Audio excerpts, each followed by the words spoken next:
के भैया भाभी रहन बुरा बकाजी। पहिले के भैया भाभी रहन बुरा बकाजी।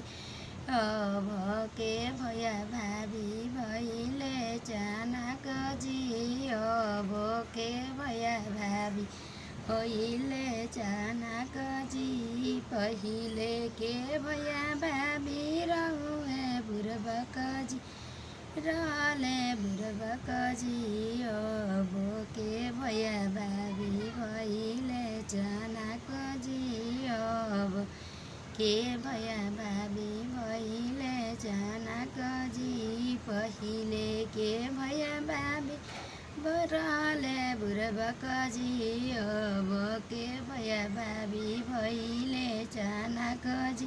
पहिले के दीदी जीजा रहन बुरबक जी। अब के दीदी जीजा भैले चानक जी। अब के दीदी जीजा भैले चानक जी। पहिले के दीदी जीजा रहन बुरबक जी। पहिले के दीदी जीजा रहन बुरबक जी।